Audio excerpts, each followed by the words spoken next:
gente, trazendo aqui novamente o Marcelo Pavan.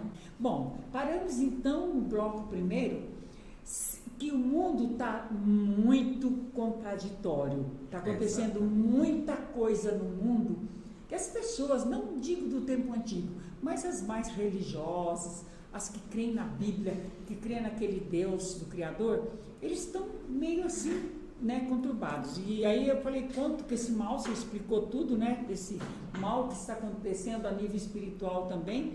Aí eu perguntei para você, mas a Bíblia não nos explica quando tudo isso vai parar. E você estava explicando para a gente foi para o segundo bloco. É isso que a gente vai continuar. Verdade, assim, eu queria aproveitar também, antes da gente dar prosseguimento a essa explicação, alguns detalhes. Por exemplo, muitas pessoas buscam algumas respostas dentro das Escrituras Sagradas e não encontram o porquê. É isso mesmo. Então deixa eu falar uma coisa. Sim. Eu pegava a Bíblia Sagrada e ia ler. Chegava lá, lia um capítulo da Bíblia, dava uma paulada, falei, mas eu não mereço isso.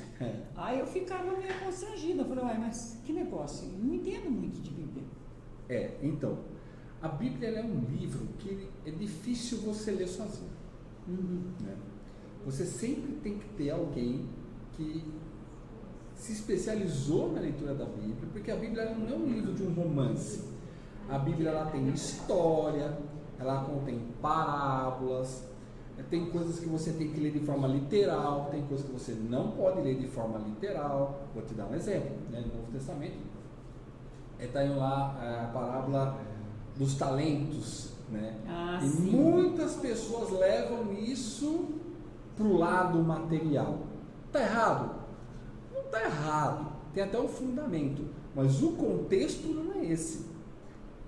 A Bíblia ela foi escrita para explicar o que aconteceu no começo do mundo, em que momento nós iríamos passar. Então ela traça uma linha no tempo e ela chega até o final dele. Tá? Então a finalidade dela é explicar o que nós temos que fazer como seres humanos para que a gente passe por esse período conturbado, né, que a gente está vivendo, que a gente chama de final dos tempos, e seja salvo. Esse é o grande conceito dentro da visão teológica. Aí tem que falar assim, mas deve ter tido alienígenas aqui para ter construído as pirâmides do jeito que elas foram construídas, né? Tem tantos planetas, será que não existe vida fora da Terra? Olha, a Bíblia não diz que não existe. Por quê? O foco dela não é esse. O foco da Bíblia não é ver planeta fora da Terra.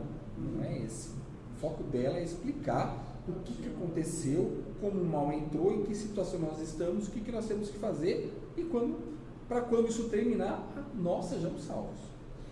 Você falou uma coisa que, se cortando um pouquinho, a Bíblia não tem o papel de explicar se existe vida em outros planetas? Não. Não tem? Não tem o papel dela. Não é o papel dela. Não. Isso, não é o papel dela. Eu estava questionando isso esses dias. Eu falei, poxa, se tem um outro planeta que existe vida, como é que será que é o Deus daquele planeta? Qual será que é o Deus? Será que é o mesmo nosso? Eu fiquei pensando, sabe, um questionamento muito avançado, querendo descobrir, mas fiquei pensando, é uma coisa que caiu na minha cabeça e assim, fiquei equivocada. Olha só, difícil de explicar, né? O que acontece? Lembra quando a gente falou no primeiro bloco que Satanás enganou Eva? Sim. Mas ele contou tudo que ele falou era mentira? Não. Porque ela falou assim, os seus olhos se abrirão e você saberá o que é o bem e o que é o mal. E é verdade. Isso aconteceu. Exatamente. Onde ele mentiu? Para convencer ela a comer, dizendo que ela não ia morrer. Ela morre. Só que Deus não disse que a morte seria imediata.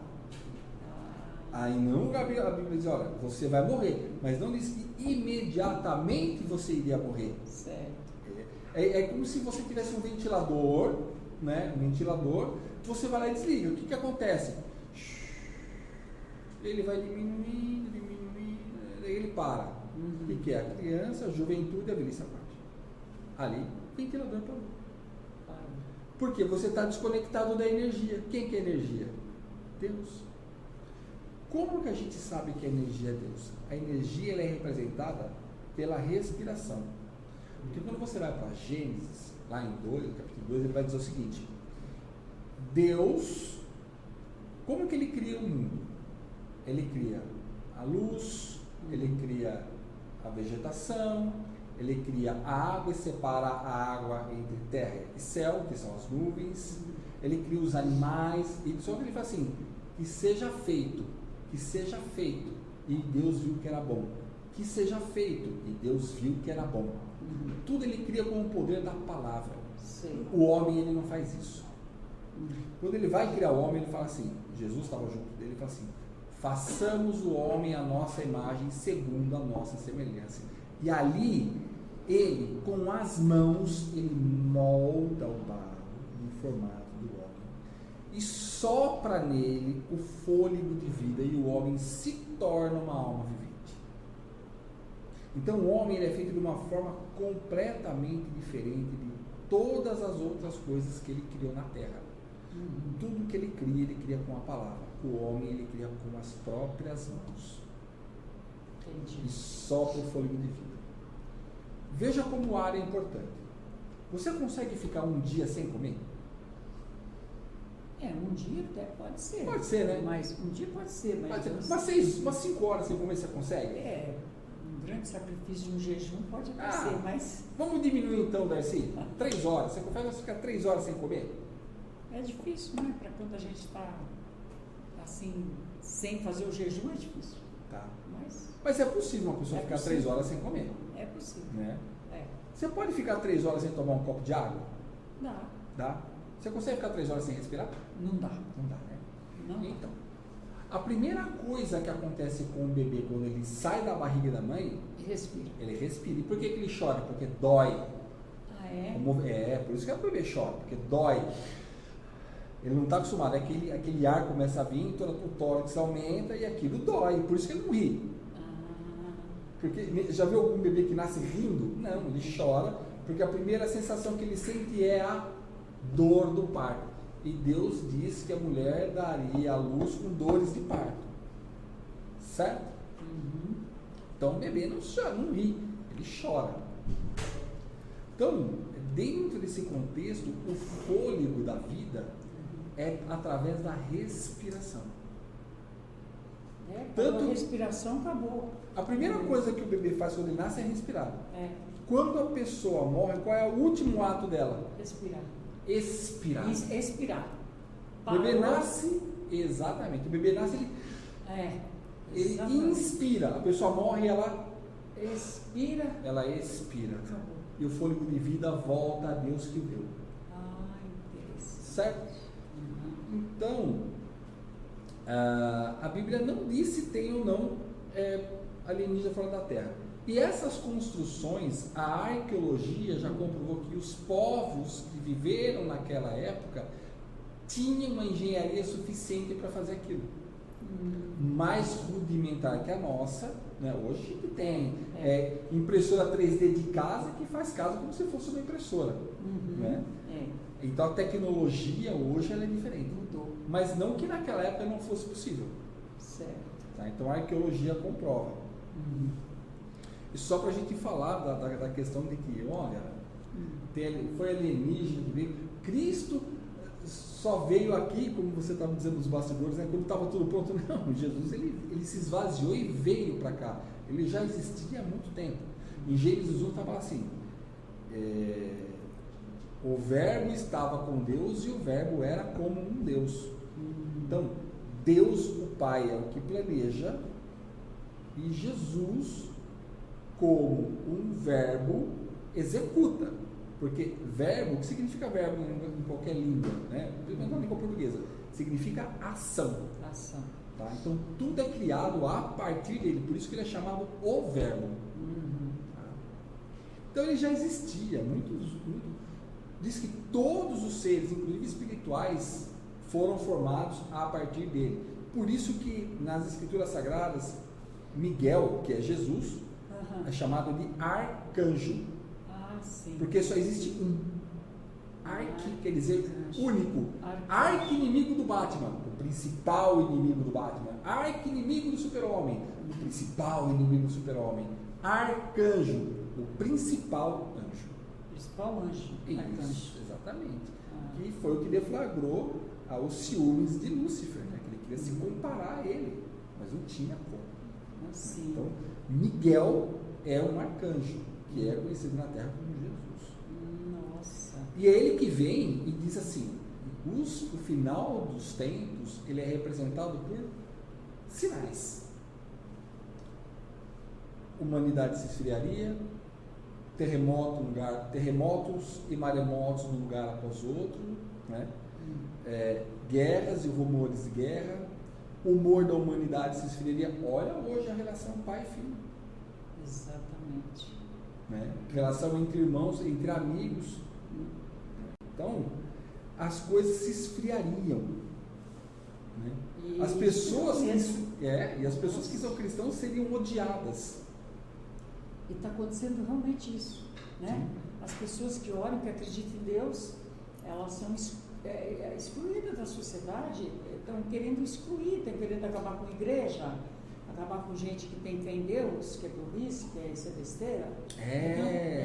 Cafonice. Bobeira. Isso não existe, não. Né? Então está muito difícil. Então, olha só, outro detalhe é assim, o ser humano evoluiu sozinho, ok? Então a gente pode fazer um experimento. Pega um bebê recém-nascido, deixa ele aqui numa sala e deixa ele 2 anos aqui sozinho. Ele vai aprender a falar? Não vai. Ele vai aprender a andar? Não vai. Não vai. Ele vai aprender a comer sozinho? Também não. Não vai. Então, vida gera vida. Alguém tem que ter ensinado o primeiro homem alguma coisa. Foi um alienígena. Tá bom. Então alguém ensinou esse alienígena. A gente sempre vai chegar num Deus, numa inteligência suprema. Sim. Mesmo que você fale, foi alienígena que veio para a Terra, né? Essa teoria que não é teológica, né? Urântia fala muito disso, né? O livro de Urântia. Mas a hora que você fala, então tem que ter alguém que é um princípio criador de tudo. Exatamente. E ele criou o homem. Quando ele cria Adão, ele já cria Adão adulto. Adão adulto. E ele ensina tudo para Adão. Tanto que ele chama os animais e fala, Adão, que nome que você quer dar para aquele animal? Cachorro. Tá. Esse animal? Leão. Ok. Porque Deus queria que o homem dominasse sobre a terra. Né? Então, ok, dá um nome para as coisas. Pode dar um nome. Que nome que você quer dar? Mas Deus ensinou Adão. Antes de Eva vir, passaram-se muitos, mas a gente não sabe que a Bíblia não é exata, mas muito tempo. Né? Porque Deus fez todo esse movimento com Adão até vir Eva. Porque Deus olha para Jesus e fala assim, olha, não é bom que o homem fique só. Porque o homem começava a ver que os animais tinham pares. E ele não tinha um par. Certo. Mas ele via que os animais tinham pares. Entendi. Então, aí Deus cria Eva. Mas, enfim, quando começa toda essa confusão que a gente está vendo no mundo global, é um sinal de que nós estamos no final dos tempos. Estamos no fim. No fim. Mas só que como a Bíblia não nos dá esse parâmetro, né? Essa data, se vai ser logo, não sabemos desse fim, que dia vai ser. Tipo assim, vai ser 25 de abril de 2037. Não tem. Por que não tem, né? Não tem. Então, o que mais nós temos que falar da numerologia, porque você está assim, falando coisas boas para a gente, e agora eu gostaria que você falasse mais alguma coisa que você poderia acrescentar aí para a gente encerrar o nosso programa com chave de ouro. Tá bom. Bom, primeiro a Bíblia diz em Revelação 16:15 que o dia viria como um ladrão. De surpresa, como um ladrão. Sim. Por quê? Porque senão você fala assim, eu já sei qual que é a data, vou me farrear. Aí faltou um dia antes, agora.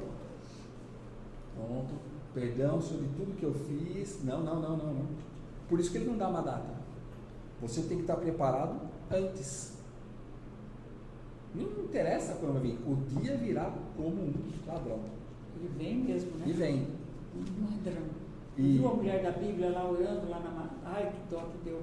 Na manifestação com a Bíblia, orando, de joelho, orando para acabar a manifestação, acabar a guerra, ela morre lá. Ai, é terrível. Foi uma judiação imperdoável. Eu pensei lá no... Sabe como que eu pensei essa situação? Lá no Coliseu, sabe? Coliseu, sim, todo mundo lutando. Aí o cara que perdeu põe na boca do lobo para comer. Meu Deus do céu, gente. Mas você sabe que, Darcy, existe um início muito forte de quando tudo isso vai acontecer. Esse final aí que você está me perguntando. Será? Sim, em Daniel 2, o capítulo 2, Nabucodonosor tem uma visão de uma estátua. E ele fica intrigado com essa estátua, né? E isso incomoda ele. E ele descobre que existe um cara chamado Daniel que sabe das visões. E ele vai lá e Daniel, pelo poder de Deus, né, revela o que aquela estátua significa. A estátua tem a cabeça de ouro. Então a estátua representa reinos. A cabeça de ouro representa o próprio reino de Nabucodonosor, que era a Babilônia. Sei. Ele diz que, em seguida, o peito e o braço era de prata. Ou seja, depois desse reinado, com a morte de Nabucodonosor, Babilônia é conquistada pelos medo-persas. E eles se tornam a próxima potência. Então você percebe que o mundo começa agora a ter sempre uma potência. Então os medo-persas. E depois vem os quadris de bronze. O quadril de bronze, ele representa Alexandre o Grande, o governo de Alexandre o Grande. E Alexandre conquista tanto que a Europa, como nós conhecemos hoje, foi conquistada e formada por Alexandre o Grande. Quando ele morre, ficam 4 generais, e cada general fica com alguns territórios, e que formam a Europa como a gente conhece hoje. E depois vem pernas de ferro, que é a próxima potência que se levanta, que é Roma. Roma se levanta como uma potência, onde Jesus ele vem, inclusive, nesse último governo. Por quê? Porque depois uma pedra, na visão de Nabucodonosor, uma pedra é lançada do leste. A estátua cai e o reino de Deus aparece.